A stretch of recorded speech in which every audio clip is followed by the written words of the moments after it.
আসসালামু আলাইকুম প্রিয় দর্শক, কেমন আছেন সবাই? আশা করছি সবাই ভালো আছেন, সুস্থ আছেন। আজকে আরও একটি রেসিপি নিয়ে আপনাদের মাঝে চলে এসেছি।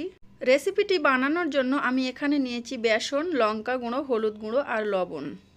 একটা হ্যান্ড উইচের সাহায্যে আমি খুব ভালোভাবে এগুলো শুকনো উপকরণগুলো মাখিয়ে নিচ্ছি। আর এখন আমি অল্প অল্প করে পানি অ্যাড করছি।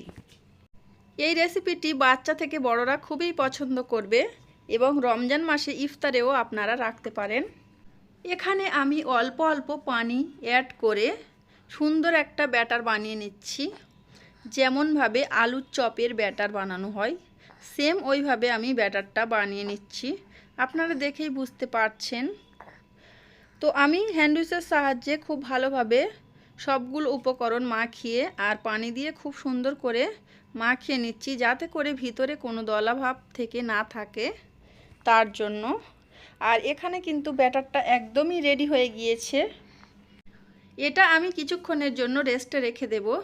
আর এদিকে আমি কয়েক পিস আলু সিদ্ধ করে নিয়েছি, একটু গরম মশলা নিয়েছি, আর শুকনো লঙ্কা একটু গুঁড়ো করা নিয়েছি, আর লবণ নিয়েছি, আর পেঁয়াজের বেরেস্তা নিয়েছি। এখানে আমি আলুর খোসাগুলো ছাড়িয়ে নিচ্ছি। খুব ভালোভাবে এটা ছাড়ানোর কোনো প্রয়োজন নেই। আপনারা ফলো করবেন, দোকানে যখন আলুর চপ বানাই তাতে কিন্তু আলুর খোসা থাকে। এটা যেহেতু আমি ঘরে বানাচ্ছি তো সামান্য একটু খোসা থেকে গেলে সমস্যা নেই। তো আমি খুব হালকা মশলা দিয়ে মানে হালকা ঝাল দিয়ে এটা বানাচ্ছি, যেহেতু বাচ্চা থেকে বড়রা খেতে পছন্দ করবে এটা।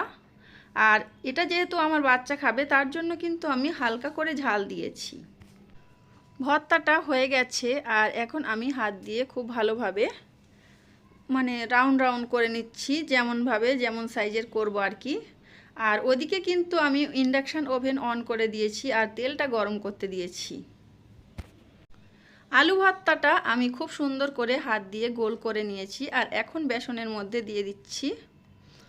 আর এই পর্যায়ে আমি হাতের সাহায্যে বেসনের ব্যাটারে চুবিয়ে আমি তেলের মধ্যে দিয়ে দেব একটি একটি করে।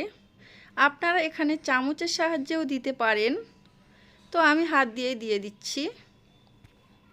সেম একই রকমভাবে সবগুলো আলু মানে পাতলা করে আর বেসনের মধ্যে চুবিয়ে তেলের মধ্যে দিয়ে দিচ্ছি। বাচ্চাদের জন্য এই আলুর চপ রেসিপিটি আপনাদের কাছে কেমন লেগেছে অবশ্যই কমেন্ট করে জানাবেন। আর যদি ভালো লাগে তাহলে একটি লাইক দিয়ে দেবেন। তো এটা যেহেতু বড়রাও খেতে পারবে, হালকা ঝাল দিয়ে আমি এটা বানিয়েছি আর বেশি করে পেঁয়াজের বেরেস্তা দিয়েছি, যেহেতু বাচ্চারা চপ খেতে খুবই ভালোবাসে। আর এটা যেহেতু আমার বাচ্চার জন্য বানাচ্ছি তো হালকাভাবে আমি লঙ্কাটা দিয়েছি। তো এখানে আমার ভাজা হয়ে গেছে, আমি এবার তুলে নিচ্ছি। তেলগুলো ছেঁকে একটা প্লেটে টিস্যু পেপার দিয়ে টিস্যু পেপারের মধ্যে তুলে নিয়েছি। আর যেগুলো বাকি আছে সেগুলো আবারও দিয়ে দেব। বরাবরের মতো সবার সুস্বাস্থ্য কামনা করে আজকের ভিডিওটা এখানে শেষ করছি। সবাই ভালো থাকবেন, সুস্থ থাকবেন, নিজের প্রতি সবাই খেয়াল রাখবেন। আল্লাহ হাফেজ।